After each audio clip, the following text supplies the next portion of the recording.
শিক্ষক কর্মকর্তা কর্মচারীদের কর্মবিরতির কারণে বন্ধ রয়েছে রাজশাহী বিশ্ববিদ্যালয়ের ক্লাস পরীক্ষা। বাতিল করা হয়েছে বেশ কয়েকটি বিভাগের পরীক্ষা। বিশ্ববিদ্যালয়ের শিক্ষক কর্মকর্তা কর্মচারীরা বুদ্ধিজীবী চত্বরের সামনে অবস্থান নিয়েছেন। এর আগে শিক্ষার্থীদের আন্দোলনের মুখে রাজশাহী বিশ্ববিদ্যালয়ের পোষ্য কোটা পুনর্বহালের সিদ্ধান্ত স্থগিত করেছে বিশ্ববিদ্যালয় কর্তৃপক্ষ। শনিবার রাত 1টার দিকে বিশ্ববিদ্যালয়ের অফিসিয়াল ফেসবুক পেজে বিজ্ঞপ্তির মাধ্যমে এ তথ্য জানানো হয়।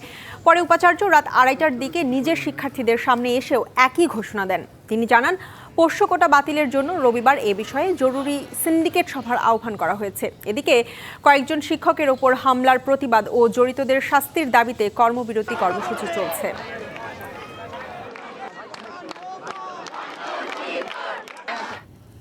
এ বিষয়ে আরও জানাতে আমাদের সাথে সরাসরি যুক্ত হচ্ছেন সহকর্মী মীর কাদির।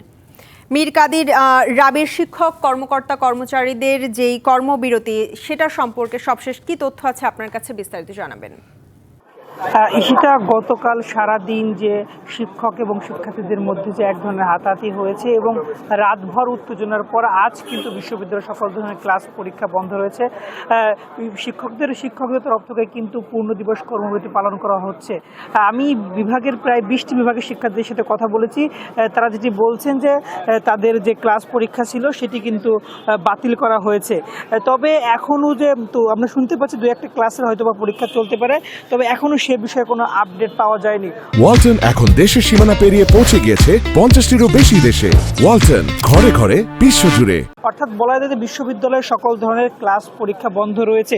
এদিকে শিক্ষক কর্মকর্তা কর্মচারী তারা কিন্তু বিশ্ববিদ্যালয়ের বুদ্ধিজীবী চত্বরের সামনে অবস্থান নিয়েছেন এবং তারা যেটি বলছেন যে তাদের যে দাবি অর্থাৎ শিক্ষকদের সাথে যারা হাতাহাতি করেছে তাদের বিচার করতে হবে। তাদের বিচারের আগ পর্যন্ত তারা তাদের যে কর্মসূচি সে কর্মসূচি চালিয়ে যাবেন।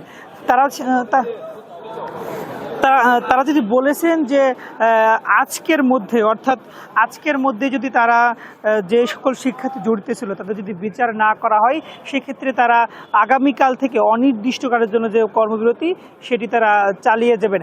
আমরা শিক্ষার্থীদের সাথে কথা বলার চেষ্টা করছি। শিক্ষার্থীরা যেটি বলছেন, পোষ্য কোটা পুনর্বহাল স্থগিত করা হয়েছে, সেই পোষ্য কোটা সম্পূর্ণরূপে বাতিল করতে হবে। এছাড়া শিক্ষার্থীরা আর কোনো দাবি মানবেন না। পোষ্য কোটা বাতিল করলে শিক্ষার্থীরা তাদের কর্মসূচি আর পরবর্তী কোনো কর্মসূচি দিবেন না। তো সব মিলে বলা যায় রাজশাহী বিশ্ববিদ্যালয়ে এখন যে অবস্থা, একটা অচল অবস্থা চলছে। তো এই মুহূর্তে আসলে বিশ্ববিদ্যালয় প্রশাসন আসলে কি সিদ্ধান্ত নেবে সেদিকে তাকিয়ে আছে বিশ্ববিদ্যালয়ের সকল স্টেক। মীর কাদির, আপনাকে ধন্যবাদ।